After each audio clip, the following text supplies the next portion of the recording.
So the question is, can you imagine, I'll give you a couple of quotes, then you might be able to guess the film. I feel the need for speed. I should be embarrassed, but I'm really You're not. not. Kick the tires and light the fires, Mav. Thank you very much. So, Holly's favourite film is... Come on. Top Gun. Yes. Okay, Holly, go for it. Take us into the danger zone. Thanks so much, everyone, for the time today. It's great to be here. Great to have the opportunity to speak. I've been with argenx for nearly 2 years now, and I'm bringing some of our experience in scaling at pace, working with the discovery team. I was originally the operations manager, and now I've just moved to a new team, actually, for the discussions that have come out today already, the themes of building collaboration and trust. I'm now coordinating the activities between the discovery team and the informatics team.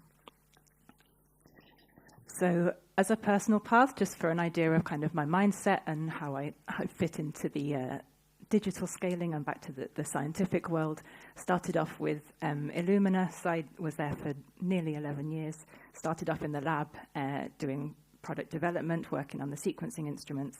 And then I got really interested in what if we put the sequencer in the middle and work on an end-to-end workflow. So that introduced me to LIMS and automation and scaling things up to support KOLs with like large end-to-end workflows. I then moved to Exact Sciences, actually joined a startup of, I think I was the fourth person, and on the day I started, they were acquired by Exact Sciences. So we grew really quickly, up to 50 within the first year. And so my role there was really bringing things in-house. We brought all our sequencing in-house, automation and LIMS, and so scaling at pace and building digital solutions in from an early stage that would be future-proof as well as we grew. And then argenx was the first time I moved away from the scientist side to the dark side of informatics, and now, supporting and scaling the lab and really kind of translating between the lab and the IT needs, driving collaboration. And so really that's kind of where I'm coming from today, is this having the systems level view, thinking about integration, the power of data, but also with the end user focus. So a lot of the end users are thinking about, I've got these experiments to do this week, this is what I have to deliver, and we can help show them the bigger picture, the data power and integration options. So when I was thinking about the talk for today, I basically just wrote everything down that I thought I might want to discuss and realized that they fell into three main buckets. So building things that are future-proof, building things that are fit for purpose, and the most important, I think, the people aspect. So these are already themes that we've seen in all of the talks this morning, so really useful and reassuring to see them come up. So in terms of future-proofing, I think what especially with this new role, this coordinator role, I've really taken time to sit and form a baseline of kind of where we're at the moment, take time to talk to the scientists, work out what the current workflows are. I love a process map, so taking time of working out where things are flowing from, where things are flowing to, where there might be bottlenecks, and discussing all of those technical processes, really leaning on the SMEs in the lab. And then I think, like I was saying about the scientists being focused on the day-to-day, the experiments that they have to do, really having conversations where you prompt users to think a bit further ahead. So 6 months, a year, 3 years, how do you want to be looking at data? What kind of experiments will you be doing? Are there new things that we haven't thought about that we'd want to bring in? And then we can really build that into how we design a digital solution. So I think the fun thing that I enjoy about working with discovery is that we have this kind of flexibility, simplicity, fast moving, and we've also got the informatics side where we need to be risk managed, have some level of documentation and traceability.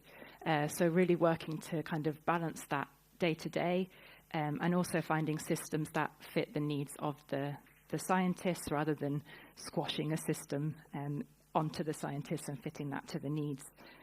Something that we're finding at the moment is making sure that we balance getting the right systems for not having 25 systems that we then suddenly have to try and kind of network and integrate together. So I think everything's a balance with working with discovery. And in terms of the priorities, I think really in terms of future-proofing, having that kind of fresh eye, blue sky thinking of how would we want things to look, thinking about looking upwards and outwards rather than kind of in at what we're doing at the time, really helping people to discuss like what are the bottlenecks, what are the pain points, how can we support you in bringing like digital maturity in, and then focusing on all of the scalability, the traceability, having things data-driven and also reproducible and reliable is really key. One thing that I've found over the years is starting earlier than needed and having those discussions. I think there's a tendency to suddenly say, oh, we need this now, let's implement it. And actually that takes time to discuss, requirement gather, design things in, get some early testers and then implement. So I think really taking the time, especially thinking about the big data and the future-proofing of the systems. And I think also building in the administration of the system as you're building the function out. So we're quite careful now to involve the operations teams from really early on in a project and help them be kind of technically up to date on what the digital solution will be. And they can build out how they will support that system, how it will fit into the network of other systems that we've got at argenx. I think this is maybe the hardest one, and what we're still working out how to balance with is there's this future-proofing, let's plan everything, let's see how we want to do this with a perfect plan, and there's also just getting started, let's get something in place and we'll build on that as we go. And I think I'm a firm believer in there being like an iterative process for building out, especially discovery solutions. So I thought I'd show a couple of kind of future-proofing examples, things that we've thought through recently with our ELN. From very early on, we've tried to really standardize the nomenclature so that in the future we can support kind of the big data, the analysis, the AI side of things. So we try and not have anything that's free text. Everything is drop-down options. We have automatic naming of entities so that in the future when we're discussing things like a scientific data environment that we're just starting to work on now, we're already seeing the benefits of having this kind of standardization that then flows into the bigger systems and the networking. Also, in terms of kind of the integrations that we've got in place at the moment, we do have a network of other systems that flow into our central ELN. We're really working on making the ELN the single source of truth and everything to flow into that. So we're making sure that it fits into a network and a flow that's scalable and buildable. One of the things that was a big discussion was kind of permissions, access policies, project structure for the system.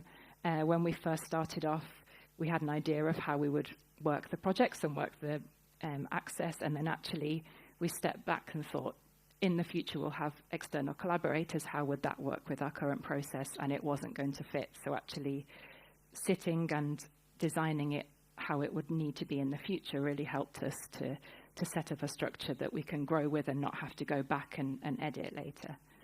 And we're starting to play with AI. We're a bit earlier probably than quite a lot of you, but we're starting to introduce some of the kind of usability AI features just to build up trust and get people used to using them. So there's a notebook checker within Benchling now, which gives you feedback on your entries, and then before you send them for witnessing, it can help. We've just kind of released that to a subset of users, and they're really pleased with the change on their day-to-day use, which is good and just building up trust in the system. So the second area I was going to focus on is building things that are fit for purpose. So argenx is growing really quickly, and there's an initiative at the moment to globally harmonize on all of the digital processes, which is brilliant, and went to a big workshop on how we can do that. And at some point you have to say, but discovery is a little bit different, and we need support in having something that's fit for purpose, aligning as much as we can with the global harmonization, but that we will need certain strategy and solutions that are fit for purpose for discovery. So in terms of the kind of requirements and why maybe discovery is a different setting, whereas everything kind of clinical and regulated, there's non-negotiable documentation. Everything has to be fully auditable, full change management. On the discovery side, it's good because you get more flexibility, you get adaptability. You can agree and design the documentation that you need. The same with change management. And that's great to have that flexibility, but it means that the onus is on us to design something that is traceable enough, but flexible enough. So balancing plates, I don't do it that well, I don't think.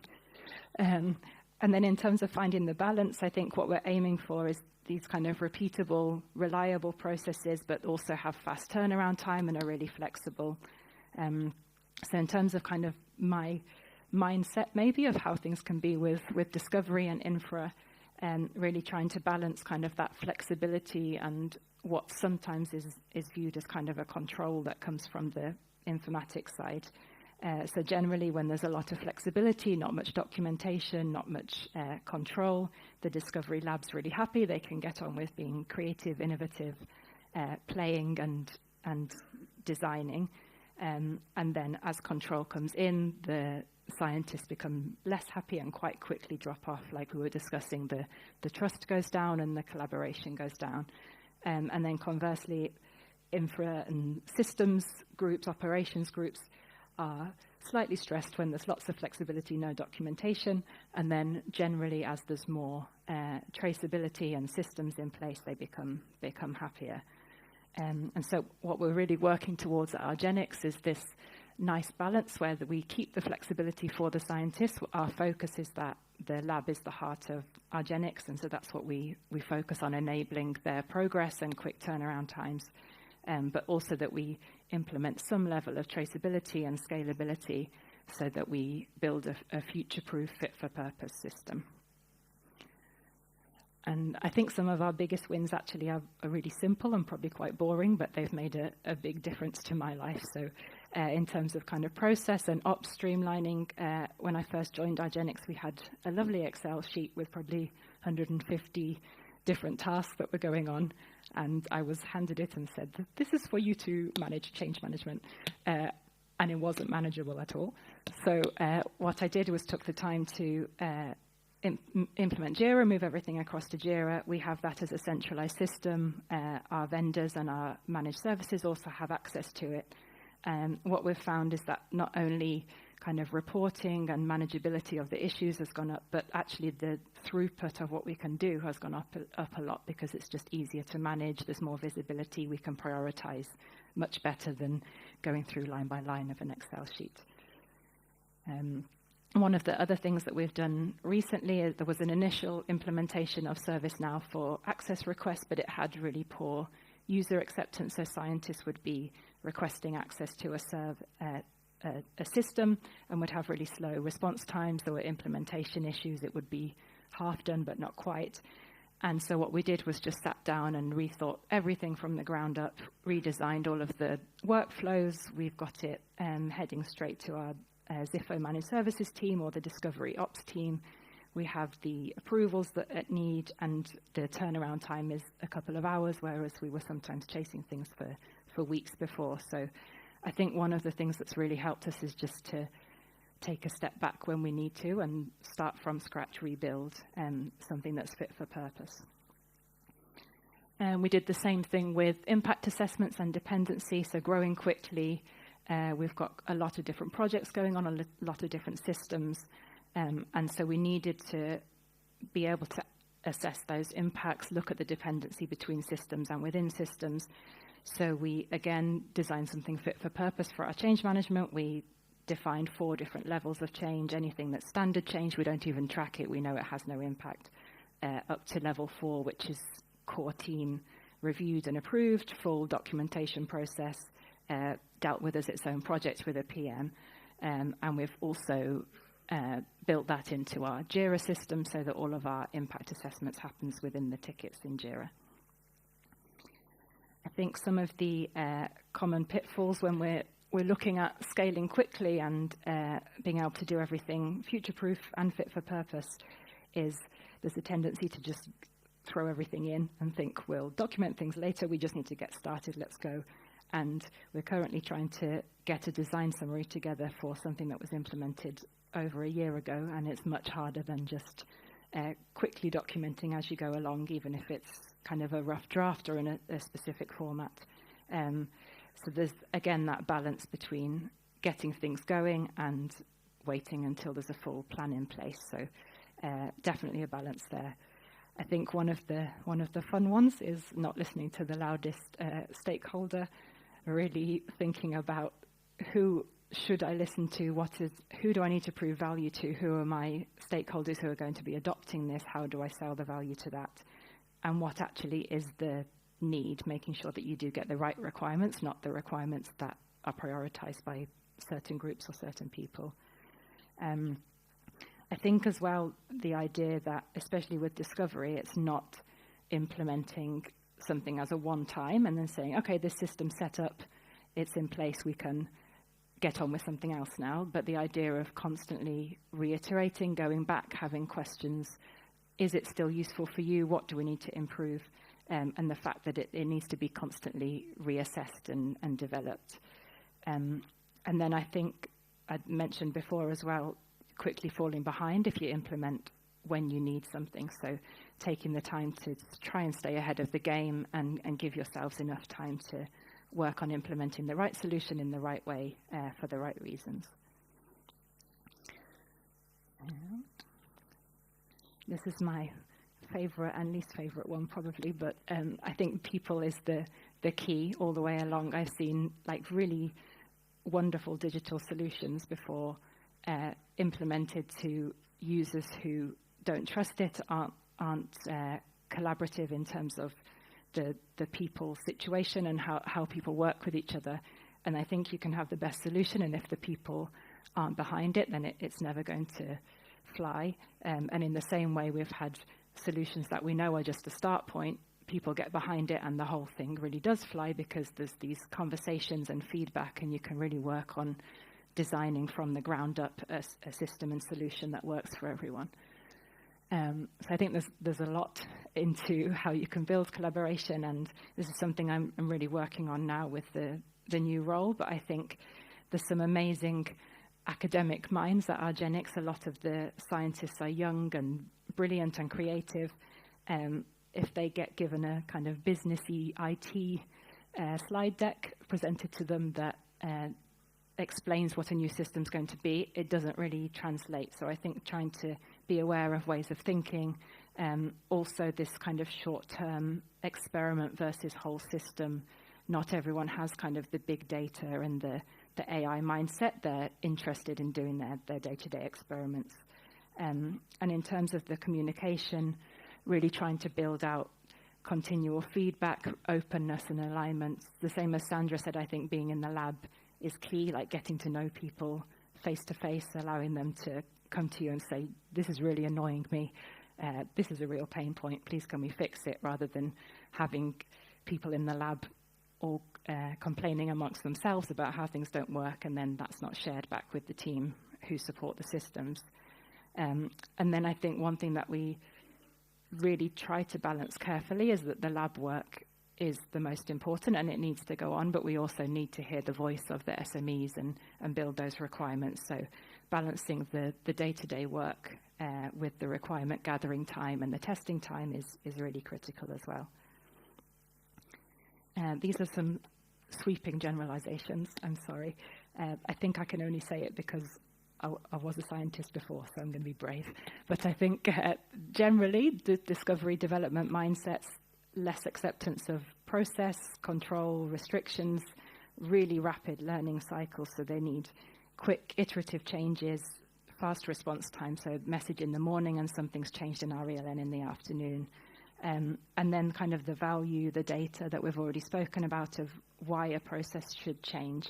So I've been in the lab before where we've changed a manual process of 45 pipette steps and all sorts of different equipment that takes people an afternoon, and you say, we've got this great new way of automating it. You just put your samples in this plate, you scan the barcodes, and that's sorted. And everyone goes, I don't want to do that. I want to stick to my old process. And so it's kind of learned behaviors and learned processes versus having to take the time out to train, to get used to those kind of automatic second nature processes, I suppose. And then something that we're really trying to build in from the start is that generally, or when I started at argenx, there were lots of kind of standalone systems. And so we're really working on integrating where we can, not having any redundancy in systems that come in, and looking at it as a network of systems and digital solutions at argenx. Check on time. I promised to get you 2 coffee breaks on time. And then in terms of the implementation, I really see it as kind of going from designing from the start, so gathering those requirements, having the early talks, all the way through to implementation and support afterwards. So I think we're very careful to manage that process of change, trying to have minimal disruption, thinking about the right time of year even to implement a change. Even if it's ready, we'll wait till after the summer and do training when everyone's back and fresh. And the suitable level of communications as well.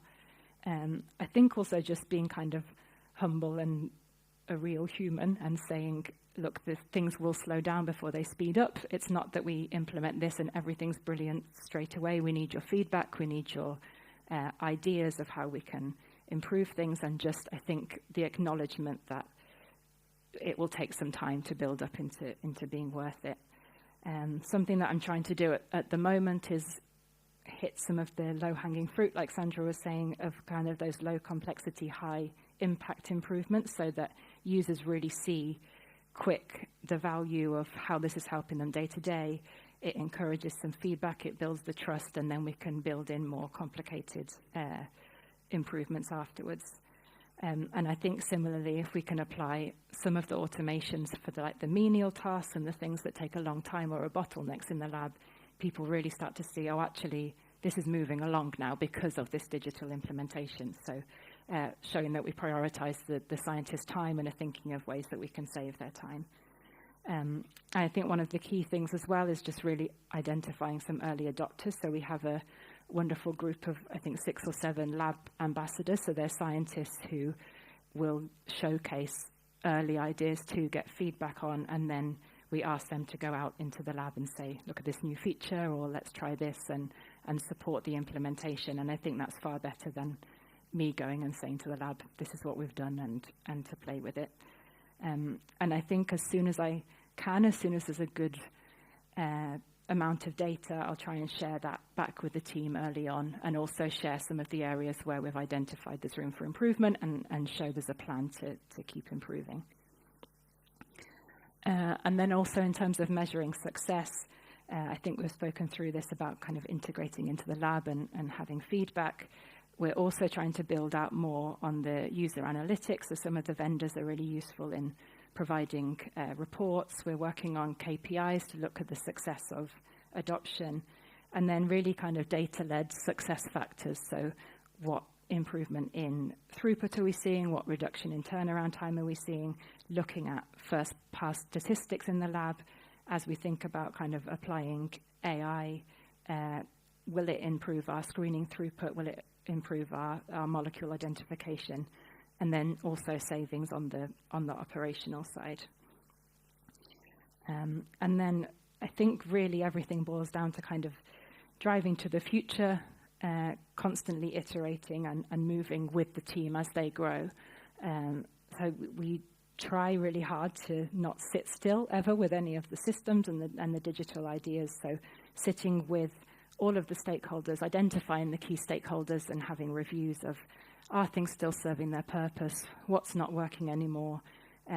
Not being afraid, I suppose, to ask the big questions if something feels like it's not quite working anymore or doesn't quite fit a purpose, to ask and have those discussions, even if it means kind of redesigning or rethinking how things are done. And then this iterative work on how the systems are integrated and automated. I think also having people who really do look out at future technology options and are early adopters of technology to keep things moving forward rather than just looking insular. And I think the idea of documenting to the right level for discovery has really helped us. We're building out our knowledge sharing as well to to really build in the kind of redundancy of SMEs and knowledge holders. I'm going to skip the summary because I think we've been through it all, and coffee is very important. And thank you very much, everyone. If there's any questions.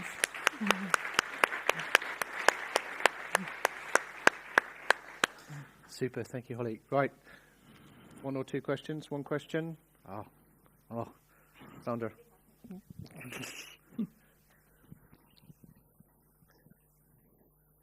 So question on the proactivity you are mentioning, especially for the discovery space. I think we usually tend to have a pretty good understanding of the first usage of the data we'll get out of it, but how do you really deal with reusability? My own experience is that we always miss the metadata in discovery space to go after reusability, so I also wanted to hear about how you're dealing with it.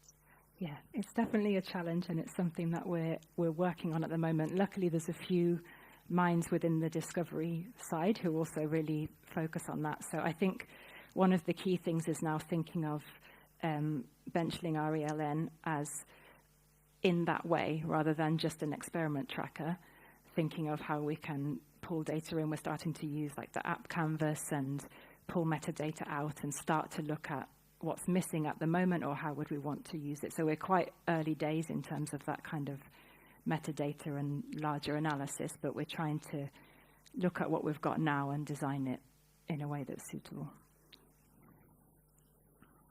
And I guess there's that further down outside of research, what metadata do they want to see? So you've got to build up that spectrum or the kind of conveyor belt of Yeah, and I think that's one thing is fitting into with this scientific data environment that I mentioned is really this first idea of how do we look at argenx as a whole and all of the data and the flows and how discovery fits into that. And there's a lot of ways that we can align with other functions while still being flexible and still being able to support discovery how we want to. So big discussions at the moment. Yeah, big complicated discussions. So thank you again, Holly. Bravo.